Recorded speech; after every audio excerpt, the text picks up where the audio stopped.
tremendous. Oh, what a day. First, I just want to take a moment to acknowledge Bernie Sanders, because I know he's on all of our minds. Let's take a second.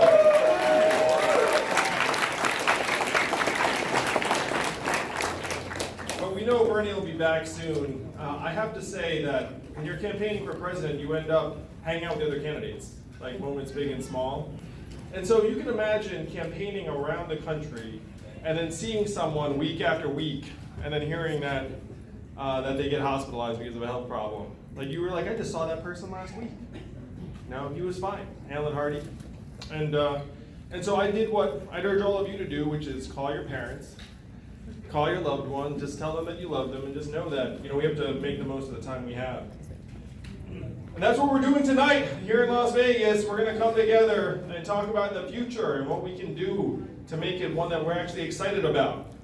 Now, I'm sorry I missed my intro. A little bad about that. It was the Russians. They're always trying to mess with the again. But I love being among union workers and leaders. How many of you all work in a union shop?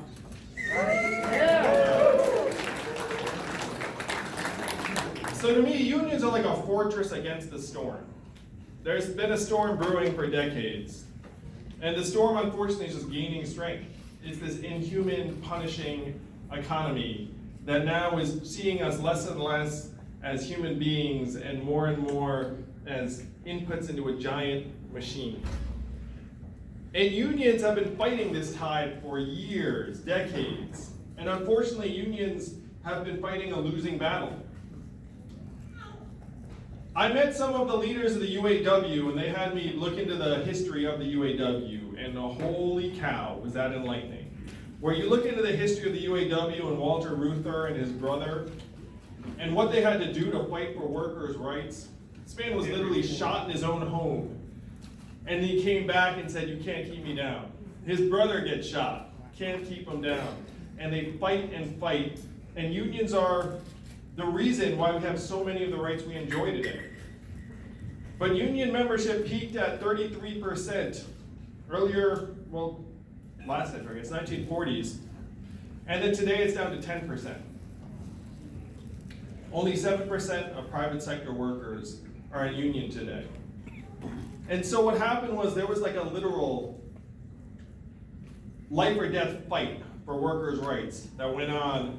And then slowly they just chipped away at it over time. Like you didn't really notice it, but they just like undermine unions, undermine labor at every turn. And the biggest thing that they managed to do is they managed to turn us all, they managed to brainwash us all into thinking that economic value and human value are the same things. They managed to make us think that if you can't add value in today's punitive economy, then it's somehow your fault. And unions have been such a force in letting us know that that's not right. That we have to fight for a just system that actually serves us well and serves our kids well. So I want to acknowledge the history of the union movement and our place where we are today. So I'm running on a campaign. You've all heard at some point that there's an Asian man running for president who wants to give everyone $1,000 a month. Remember hearing that?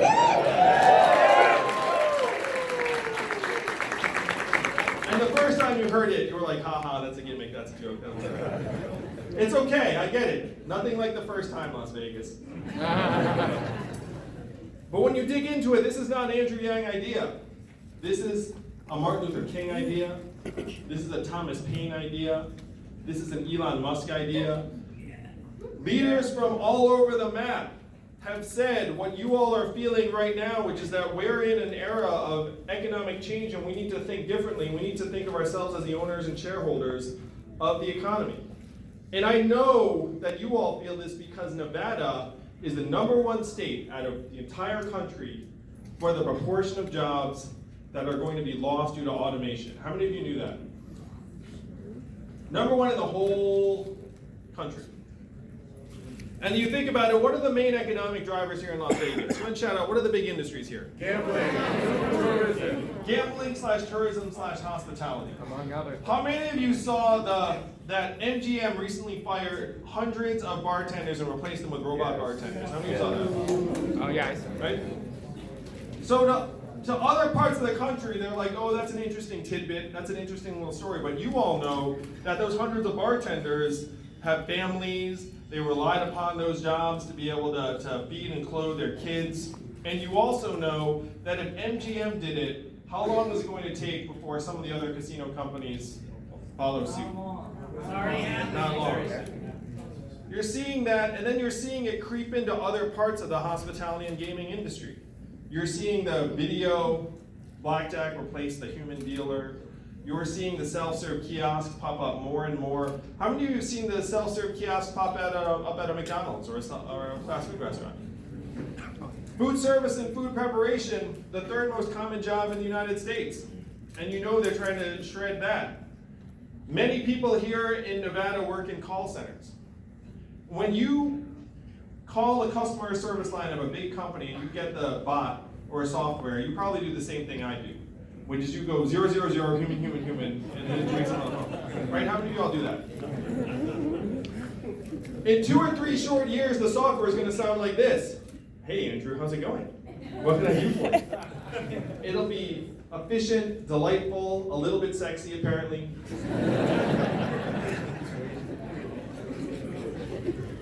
What is this going to mean for the tens of thousands of Nevadans who answer a phone right now for $14 an hour? I was just in New York City and I asked 70 CEOs point blank, I said, how many of you are looking at replacing your back office, call center workers, and other workers with technology and software? Guess how many hands went up out of 70? All 70 went up. The truth is you could fire that CEO if he didn't do that deal. Because of our capital incentives, they optimize for only one thing, and that's the bottom line. That's the profitability.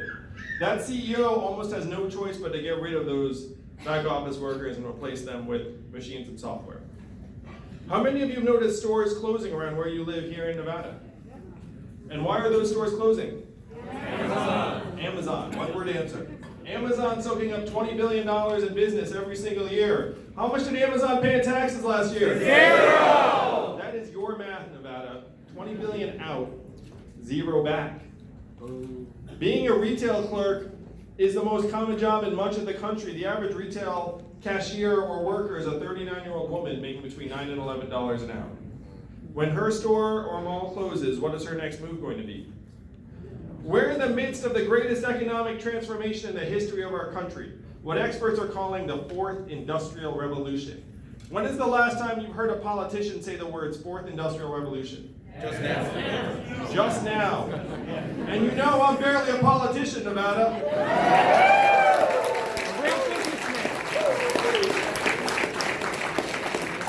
My intention was not to become president. I have the high school photos to prove it. I'm an entrepreneur, and I started a nonprofit to help create jobs around the country. In cities, I spent some time in Las Vegas in that capacity too. Helped create thousands of jobs, got medals and awards and accolades. I got to bring my wife to meet President Obama in the White House, so my in-laws liked me for about a week. So I'm like, oh, I guess she did all right.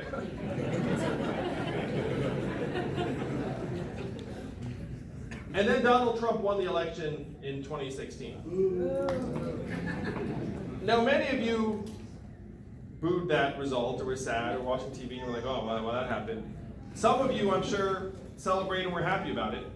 At a minimum, everyone here knows people, friends and family, who are happy about it. To me, this was a giant red flag. Imagine being the entrepreneur that was getting celebrated, getting medals and awards for creating thousands of jobs, and then feeling like your work is like pouring water into a bathtub that has a giant hole ripped in the bottom. That's what I felt when Donald Trump won. I was like, oh my gosh, the stuff I'm doing needs to be much, much bigger to actually stem the tide. Particularly because I saw firsthand the aftermath of the loss of manufacturing jobs in these communities. Where if you turn on cable news today, why would you think that Donald Trump won the election? Racism?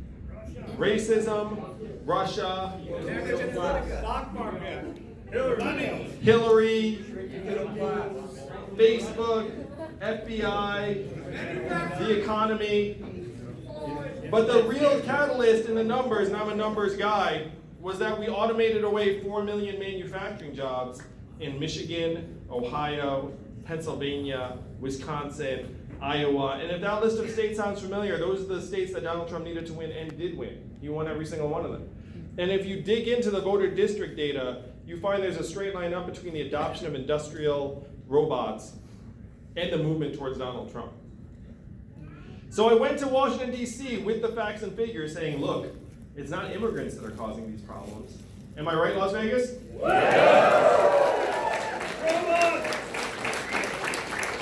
It's not immigrants, it's the fact that technology is now evolving and advancing to a point where we're pushing more Americans to the side.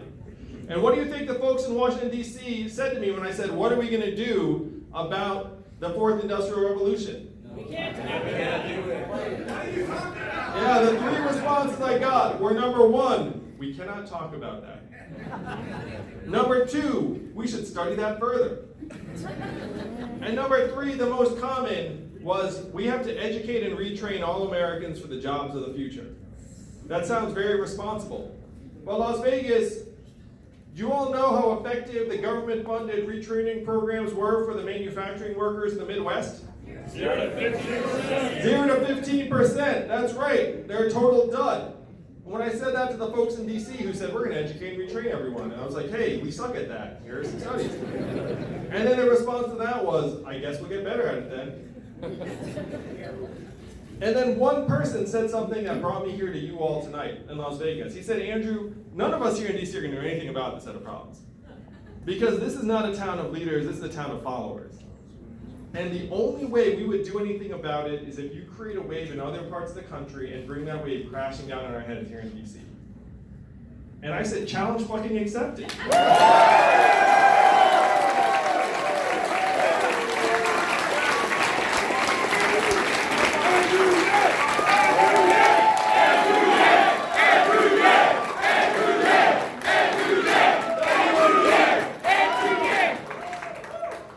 So you all are the wave.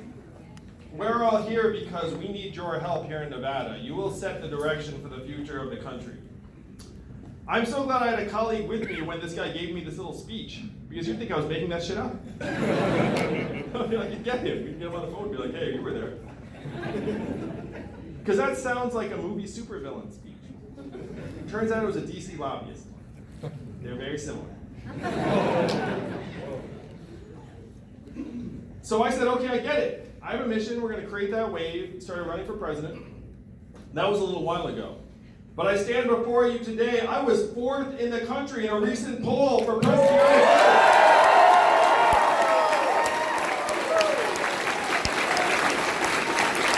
It just came out today that we raised $10 million in the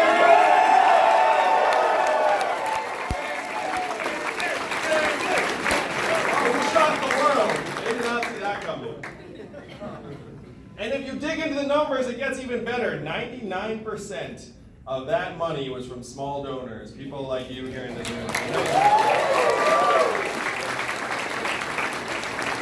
There's zero corporate PAC money, zero masters to answer to. It's all about the people. This is a campaign, this is an uprising of the people. We're a very cheap gang to join. Very wholesome gang, too. So the question is, what do we do with the wave? We bring it crashing down their heads and we say, look, we need a different vision for the economy. And that's where the freedom dividend of $1,000 a month gets us started. Yes. Yeah. Now I want you all to imagine, after I'm president, thank you, Nevada. After I'm president and the checks start going out, where would you actually spend the money in real life?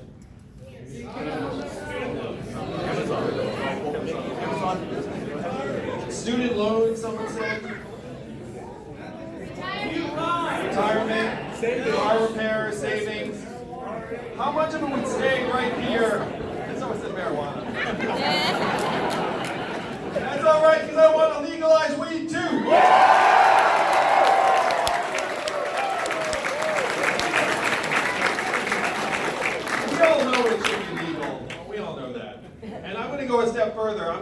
mass pardon everyone who's in jail for a nonviolent.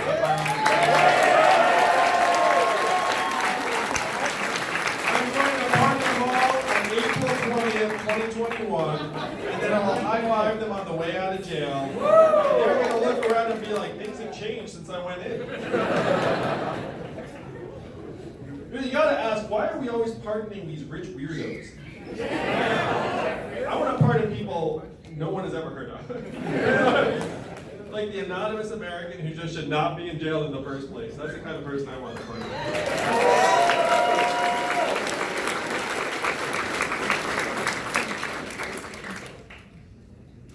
So how much of the money coming into your hands would stay right here in Nevada? Most of it. Go to Amazon. A little bit of it would float up to Amazon and Netflix. You'd like upgrade your Netflix subscription. You'd buy some extra appliances on Amazon. But most of it would stay right here in Nevada. It would go to car repairs you've been putting off, and daycare expenses, and Little League signups, and local organizations. It would end up creating tens of thousands of jobs right where you live and work. This is the trickle-up economy from our people, our families, and our communities up. This is what we can make real together. I talk a lot about my wife, who's at home with our boys right now, one of whom is autistic. And right now there are so many women around the country who are doing work that the market recognizes at zero. And I think that's wrong, and we can change that. We have to change that.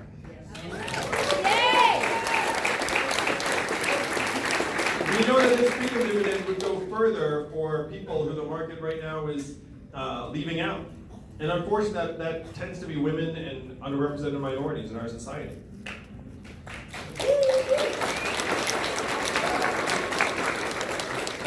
But it doesn't stop just by putting economic buying power into our hands. We have to actually change the measuring sticks for our economy. How many of you were excited about GDP when you woke up this morning? You were like, I hope I make a big contribution today. I can feel it. And how much does my wife's work count at in GDP? Zero. And you know that's perverse. I mean, she's doing such hard work. I was off the trail for a couple days taking care of my kids, and you know what I said after a couple days? Get me back to doing something easy like running for president. If you're a parent, you don't talk about it. It's so challenging, but it's the best thing we do. So if GDP does not excite you all, or any of us really, and you know how messed up it is that GDP is at record highs in this country right now, also at record highs, suicides, drug overdoses, stress levels, financial anxiety and insecurity, divorce rates, student loan indebtedness, all also at record highs. It has gotten so bad that American life expectancy has declined for the last 3 years in a row. The first time, well, when was the last time that happened? The Spanish flu of 1918, 100 years ago. A global pandemic that killed millions. We are now back in Spanish flu territory because of suicides and drug overdoses overtaking vehicle deaths for the first time in American history. You don't see that on the news, right? It's all like, oh, it must have been Russia. I mean, the fact is you have this rot in our society that's been eating us up for years, and it's not a Republican or Democrat thing. We've just been, unfortunately, subject to a government that does not care about us, that is not responsive to us, that does not care if our way of life gets better or worse. Corruption. Oh, and I've been to DC, and that town, I mean, the worst part about running for president is that after I win, I have to move to that fucking town.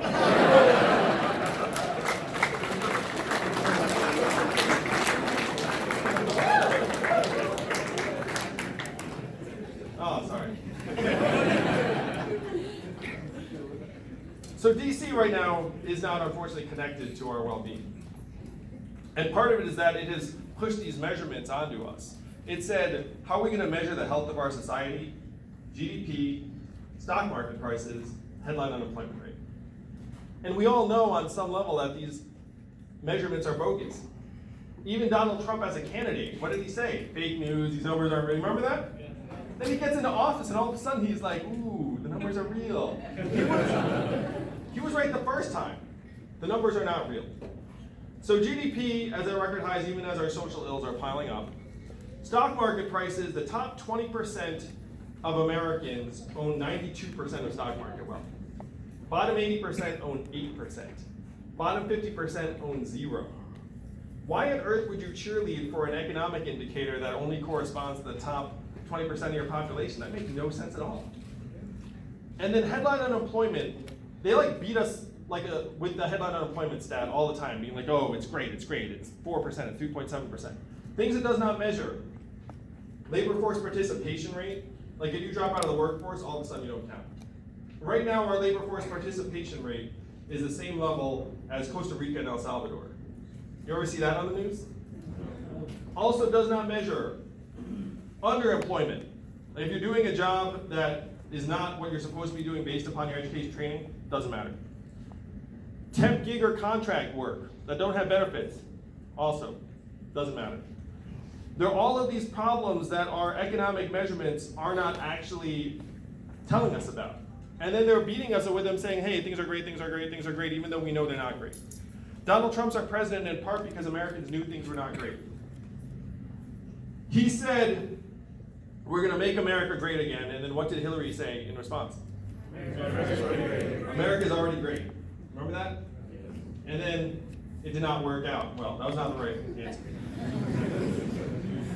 So if you have these economic measurements that are driving us off a cliff, even the inventor of GDP said this. He said, this is a terrible measurement for national well-being. We should never use it as that. 100 years ago he said that. Here we are, following it off the cliff. So what measurements, if they got better for you here in Nevada, you would actually get excited about? If I said, hey, this went up. Health and life expectancy. If someone said air quality, what do you think of that? Air quality? Yeah. How about mental health and freedom from substance abuse? How about childhood success rates? If these things got better, you'd actually be very, very excited. You'd be very happy. As your president, I will make these the new measurements of our economic progress. It's actually not that hard. As your president, I'm going to go down the street to the Bureau of Economic Analysis and say, hey, GDP, 100 years old, kind of useless. We're going to modernize it to include our health and life expectancy, our clean air and clean water, mental health and freedom from substance abuse, criminality and recidivism. We can actually bake in the measurements that we care about, and then I'll report how we're doing by these measurements to you all every year at the State of the Union. I will be the first president to use a PowerPoint deck at the State of the Union, Las Vegas.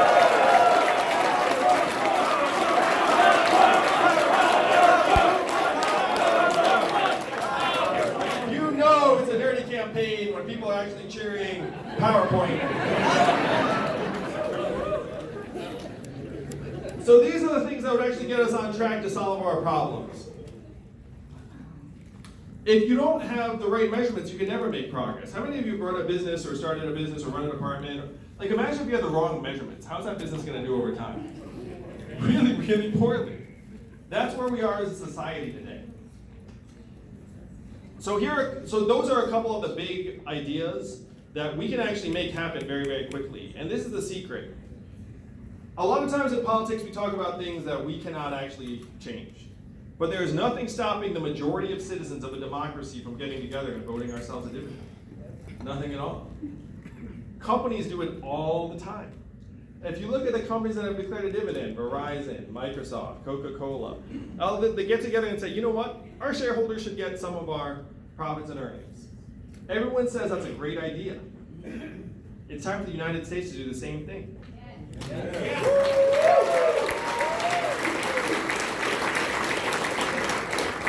They already did this in one state. And what state is that? Alaska. How does Alaska pay for it? Oil.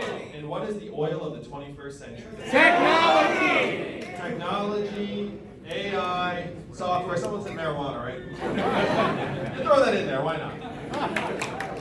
A study just came out that said that big data, our data, is now worth more than oil. How many of you saw that study? All right, raise your hand if you remember getting your data check in the mail. What happened to the data check? Did it get lost? No, it went to Amazon, Facebook, Google, Microsoft. Those companies are now profiting the tune of tens of billions of dollars off of our data. And then everyone's looking around saying oh, where's the money going? Where's the money going? the money's going up into the cloud, into the hands of these trillion-dollar tech companies that are literally paying zero in taxes. And I want to ask you all a question. If you have a trillion-dollar tech company paying zero in taxes, whose fault is that? That's our fault. That is not their fault. Their job is to pay as little in taxes as possible. And you can imagine the scene at Amazon headquarters. The accountants come in and say, hey Jeff, great news, zero in taxes again. And then what does Jeff do? Yeah, Jeff goes to his vault, takes out bags of gold coins, gives them to each of them. They put them in a vehicle, they drive home, they then do like a gold coin bath, like Street Fighter. That is their job. It is our job to make sure they can't do that. Am I right about it? So this is the vision of a modern, human-centered economy that actually works for us. And I come to you today, again, I'm going to ask you all, is it harder to go from anonymous to fourth in the polls or fourth to first? What do you think, Nevada? I think it's harder to go from anonymous to fourth. I think you've already done the hard part.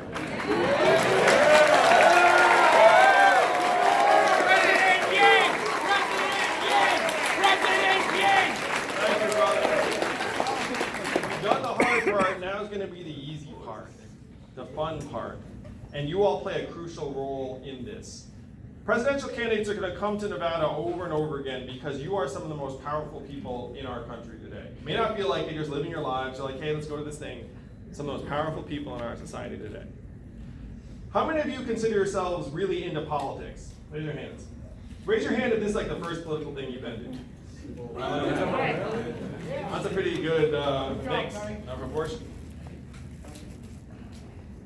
So I'm going to break down for you all what we need to do to win. And it's very, very doable. I'm very happy to say. So here's the path. For those of you who are new to politics, what's the first state that votes in the Democratic primary? Iowa, that's right. Iowa's February 3rd. What's the second state? New Hampshire. New Hampshire, that's right. It's like 10 or so. And then what's the third state? Nevada. You all. That's right. First in the West. The odds of this race being resolved by the time it gets to you, essentially zero. I mean, like, by the time it comes to you, it's still going to be up in the air. It's still going to be a dogfight. Who you vote for ends up with a huge leg up, like a giant turbo boost. New Hampshire votes right before you guys, and the Yang Gang is going to do great in New Hampshire in particular. What is the third party?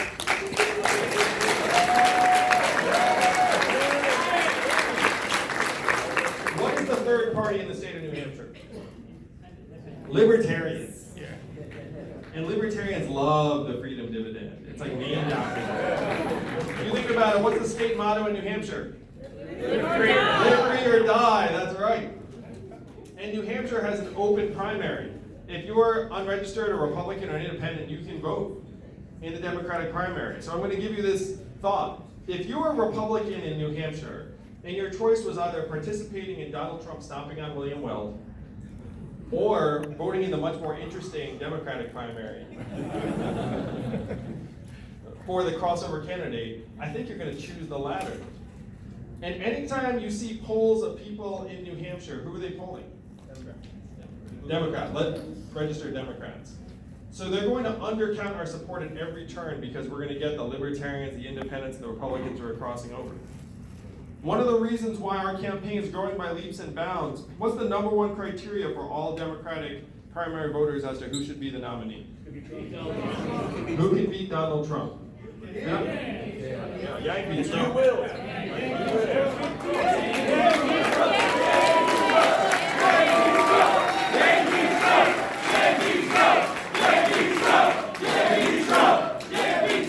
That's right. That is the math.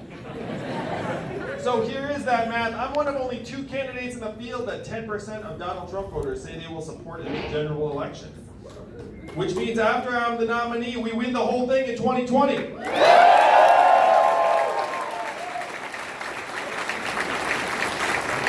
Democrats are waking up to this reality. They're looking around and saying, who's the surest bet to beat Donald Trump? It's one reason why Joe Biden's #1 in the polls, because people think he's the most sure bet. But they're going to figure out they have another sure bet in this race, and you're looking at them.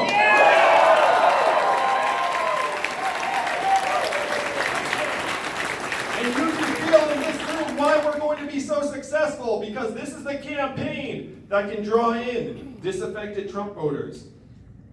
Some of you are in this room, I know. Go ahead. Go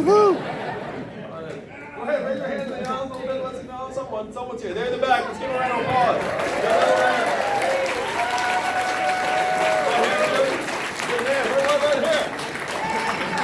Disaffected Trump voters, libertarians, independents,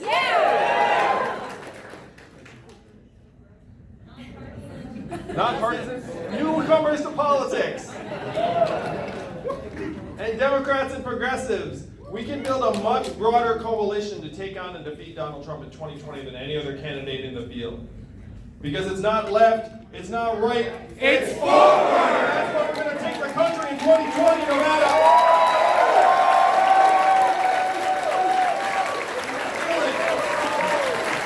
This is the kind of room we can launch a revolution from, and that's exactly what we're going to do, am I right? Donald Trump is our president today because he got some of the problems right. We have to acknowledge that, but his solutions were not what we need. They were the opposite of where we need to go. What were his solutions? We're going to build a wall. We're going to turn the clock back. We're going to bring the old jobs back. Make America We have to do the opposite of these things, Nevada. We have to turn the clock forward. We have to accelerate our economy and society to rise to the challenge of the 21st century. We have to evolve in the way we think about work and value. And I am the ideal candidate for that job because the opposite of Donald Trump is an Asian man who likes math. Thank you very much. Let's make America think harder. Thank you all. I love you all. Thank you so much.